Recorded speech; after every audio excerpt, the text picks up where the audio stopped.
There's a moment in the third Aladdin movie, Aladdin and the King of Thieves, where I knew Robin Williams was back, but something felt missing. Not metaphorically missing, like literally missing. And then I realized, it's Rajah, Jasmine's tiger, nowhere to be found. Aladdin and Jasmine are finally getting married, and in one of the biggest emotional events in this entire trilogy, the flower cat didn't even RSVP. There are a lot of strange and fascinating things about Aladdin and the King of Thieves. And the deeper you go, the stranger it gets. Because this isn't just a random sequel. This movie exists to end an entire Aladdin universe that a lot of people forgot even existed. The third and final chapter of the exciting trilogy, Aladdin and the King of Thieves. After the first Aladdin became a massive hit, Disney made The Return of Jafar. Now, this wasn't a theatrical sequel, but a direct-to-video movie designed to launch the Aladdin TV series. The Aladdin TV show ran for 3 seasons and 86 episodes, first appearing on the Disney Channel afternoon block. Darn sink's clogged up worse than my arteries after eating a 4-pound chili dog. And this movie, The King of Thieves, was created as its grand finale, which explains why the movie starts with a wedding. Oh, look, there's Osiris. Oh, Osiris! Osiris, can we have a word with you? But the real story behind this movie actually starts years earlier with how Robin taking the role of the Genie would lead to an eventual feud with Disney. I don't care what I am. I'm free! And we'll get there. But first, we need to understand the plot of Aladdin 3 Daddy Issues. If my father were here... Well, little buddy, if your father were here, he'd be as proud of you as I am. Instead of another wish-granting lamp, the movie introduces a magical oracle rod that answers any question. That's one question, singular. I am bound by the rule of one. One question, one answer. I actually really like this, and I think it's a real fun magical object that can be used to explore every character's deepest desires. Oh, never mind, sorry. I forgot this thing is only used 3 times. With all the other great stuff, why go for this thing? Why didn't everyone get a turn? No one even tries to use it in between. That would have been incredible. What would Abu ask? Will I get my own movie about me being a genius monkey that can solve chalkboard hallway math equations, and then Robin Williams is my therapist? It's not your fault. I know. No, you don't. It's not your fault. It's not your fault. I mean, just having this truth rod around is enough for the whole movie. Like, what happens if the Genie uses the truth rod? There's no time for that, you fool, because the truth rod tells Aladdin, hey, BT Dubs, you know your dad that you think is dead? Yeah, he's actually alive. Yeah. So, okay, ask me any one question. The question could be about anything, anything. I mean, maybe you want to know where your dad is. I know I would. I mean, that kind of question would haunt me. But it could be a question about anything, you know, including your dad. You could ask me something like, where can I find all the truth rods in the world so I could ask more questions? Or maybe the dad thing, I don't know. That is tempting. The cat's in the cradle. But again, it's any question you want. Doesn't have to be about the father who abandoned you. It could be about, like, what would more of Abu Will hunting look like? Do you like bananas? Yeah. Yeah. Well, I got a number. How do you like them bananas? Of course, Aladdin asks about his dad, and the truth rod leads Aladdin to his long-lost father, a deadbeat dad who turns out to be the King of Thieves. And not just the 40 thieves, the top 40 thieves. Rick Dees and the weekly top 40, yeah! In order to make it into the top 40 thieves, because resumes weren't invented yet, you have to challenge a member. And what does challenging a member entail? You fight to the death, and if you win, you get their place. Oh, the challenge is simple enough. Only one man survives. You're my son. You'll be that man. This completely derailed my brain while watching it. I couldn't stop thinking, who did that guy kill to get into the top 40? Ooh, who did that guy kill? Wow, who lost to this idiot? Are these three guys brothers?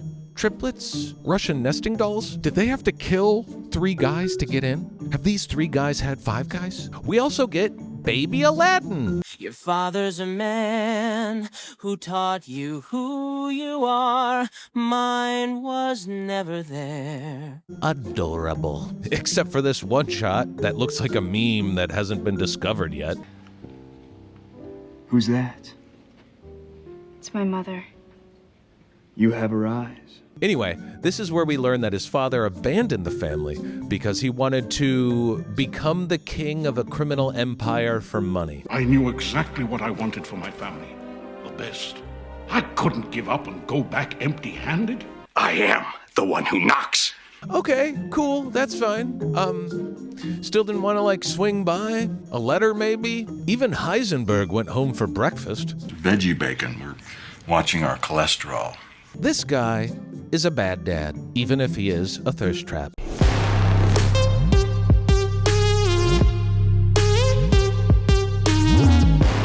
The 40 Thieves hideout isn't far. It seems to be like a short horse ride out of town, so he could have easily seen his son. Also, remember, to get into the 40 Thieves, you gotta kill somebody. So I think it's safe to assume that Aladdin's dad had to kill the king of the 40 Thieves to become king.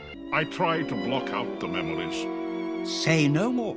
Not another word on the subject. Now this is where the movie starts to get interesting for me, because we could finally talk about the most important character, the Genie. And not just because the Genie shows up with big ol' heavy ones. It's a bachelor party, big boy! It's a bachelor party, big boy! So for the first Aladdin movie, the Genie was designed specifically with Robin Williams in mind. And as we wrote our first version of the script, that was one of the key ideas there, was that the Genie was kind of a transforming stand-up comedian, very much like Robin Williams. The only problem was they had to sell the idea to him, because right at the point where they had a meeting with him, he was just 1 week off the set of Hook, and he was already scheduled to start filming Toys. This was one of the busiest times in Robin's life, so they'd have to get creative to also get him to do Aladdin this year. Took a little stretch of comedy off the album as a sales pitch, really. Did some animation to it. But first, before we do the play, I'd like to talk about the very serious subject of schizophrenia. No, he doesn't. Shut up, let him talk! Obviously, this worked because we got Robin Williams as the Genie, and he's absolutely perfect for the role. The Genie doesn't sleep. He doesn't slow down. After centuries of being trapped in a lamp, he's just happy to be talking to literally anybody. That is the perfect Robin Williams role. Sir, there are a few addendas, some quid pro quos. Don't talk back to me, you big blue lout! So Disney literally created this character for Robin, and they really, really wanted him. They also didn't want to pay him, because capitalism is the best. I'm not upset about anything. Fine, I'm fine. Not that Robin Williams really needed the money. I mean, he was making $8 million per movie at this point. But Disney wanted him to work for scale, which is roughly about $500 a day at the time. And Robin accepted, mostly because he really wanted to be in a Disney movie for his kids. Do you want to talk about when she goes off and we did that one where we thought, oh, I'm not doing this. I can't do this. How can you do this? You fickle creature. And then you catch on to the fact that she's putting on an act. She's acting! So what happened next has been covered heavily. It's also been covered a lot on a lot of YouTube channels. So I'm just going to give you the abridged version. Hey, Jeffrey. Robin, what a surprise. You can imagine my surprise when I was driving down Alameda this morning and I saw a bus shelter. Ew, did you see poor people? No, Jeffrey. I saw a big blue Los Angeles bus shelter shaped like the Genie. Oh, I'm sorry. I didn't think you'd see that. Jeffrey, do you remember our agreement? The tontine? Not that, our Aladdin agreement. Oh, yes, we can't use your name on any of the marketing materials. There's no name on that bus stop. We even covered up the bus stop names. But the Genie is only supposed to be 25% of the marketing materials. Oh, and the Genie's 100% of the bus stop. Okay, I'm sorry. Must have been a marketing mistake. Also, I got a letter from the Golden Globe saying that I've won a Special Achievement Award. What's going on with that? Ooh, I pulled some strings and got the Genie a Golden Globe. Why would you do that? So we can market Aladdin with it. But you can't use my name. I can, if it's referring to your Golden Globe win. A loophole, ja! It's like you just try to be unlikable? No, it really just comes naturally. You know what? Forget this. I hate this. I'm never working for you or Disney ever again. Well, I'm gonna work for Disney forever. I love it here. And scene. So that's why he's not in the second Aladdin movie. But what slob off the street are they going to use instead of Robin for the return of Jafar? You might have heard of him. Yeah, let's start with you, Dan. Do you mind if we take a little stroll through all the different characters? Yes. Can you give us a little Homer, maybe? Yeah, boy, a little Homer. You probably have a romantic dinner for two planned. You don't need a big blue lug gumming up the works. You rubbed? You must like me. You really, really like me. The Genie was recast with Dan Castellaneta, a legend in the business. But even though the talent is clearly there, we all know that Genie was literally written for Robin Williams. So Dan, he can't win. Even though I think he does a fine job. It's a good job. You shall be the one I pluck, boy. That could have gone worse. He also does the voice in the TV series, and I remember liking the Aladdin cartoon during afternoon programming. Do I want to revisit it now? Nah, not really. Genie, I missed you. Oh, shucks, it's great to be back. Sorry I didn't bring you anything. I was being pulled in so many directions, I didn't know what to get you. Some memories should remain emotionally remastered by childhood. So, how is Robin Williams in the third movie when he said, he's I'm not going to do any more movies for you? What happened? Well, how'd that happen? That part's, it's simple. There was leadership change. Katzenberg was shipped off to the swamp to Shrek it up, and then Disney just publicly apologized to Robin, and that's it. That's all I needed to return. I'm back, baby! And suddenly, this direct-to-video sequel had something that others don't. Momentum. Al, if you want a winner, just be yourself. Watching it now, I found myself less focused on the story and more just listening to Robin Williams talk. Listen to Genie, dear. Genie knows. You've got to get your mind off this incessant waiting. The impressions, the non sequiturs, references that I didn't fully understand. I had to look them up. Trying to show him a better life wasn't stupid, Al. Leaving him alone with the parrot, that was stupid. And somehow, for me, that's all I really needed to make this movie work. I mean, I've entered the Robin Williams endgame now, so I'm basically just trying to enjoy every last bit of them I can. The music in it, though, that makes it hard to enjoy.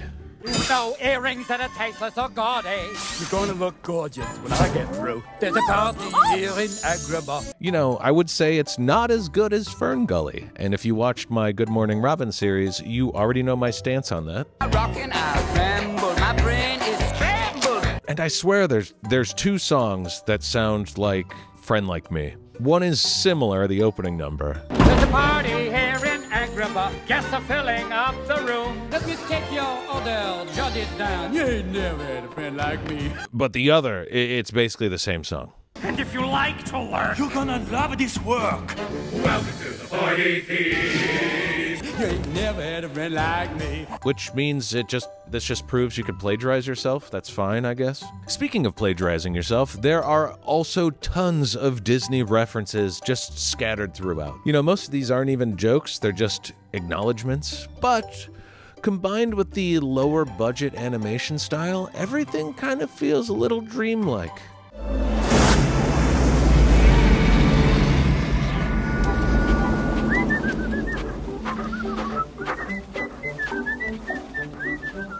And at this point, you've probably noticed that the animation is not as good as the first movie because you have what scientists refer to as eyes. But there is some great animation here, even though, sometimes things do get a little bit wonky. It's mostly with Aladdin. Like, what are with these eyes? This derpy Aladdin.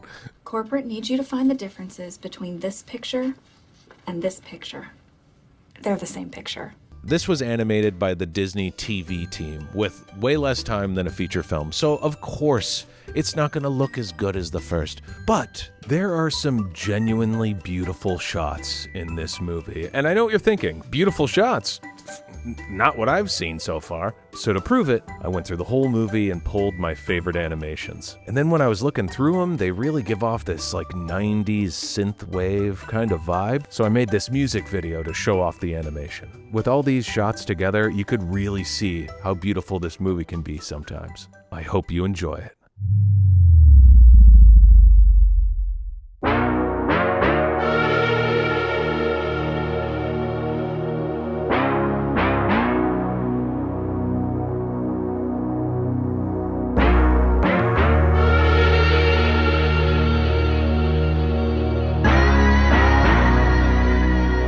Open Sesame!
See? I wasn't lying. There are a few great shots in this movie. Oh, and Rajah, the tiger, does finally show up at the end of the film for a fraction of a second. You could see Rajah's head right here.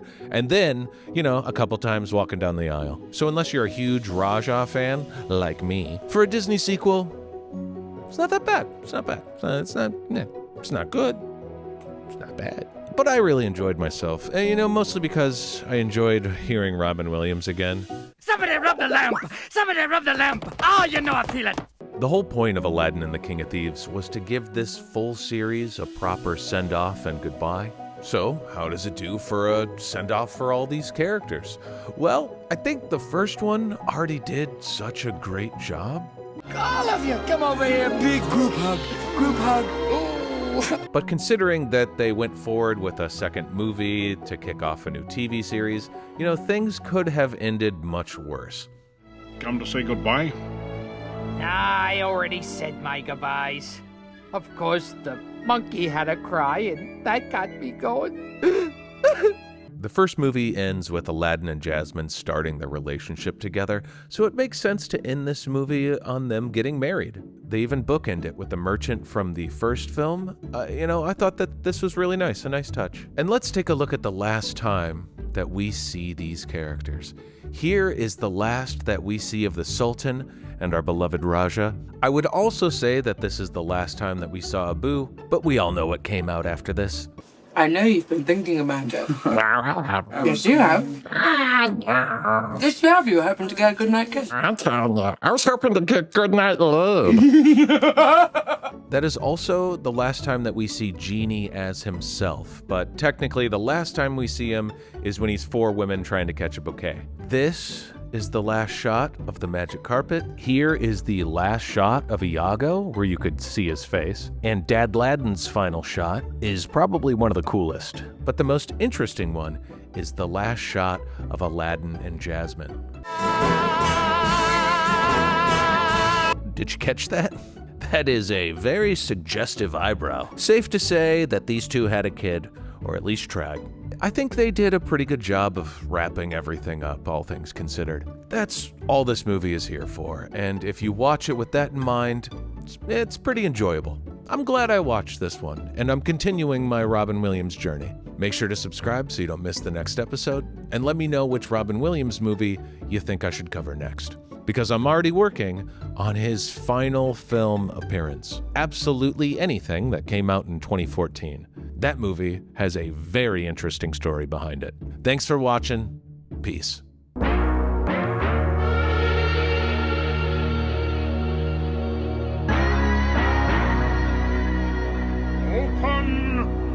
sesame!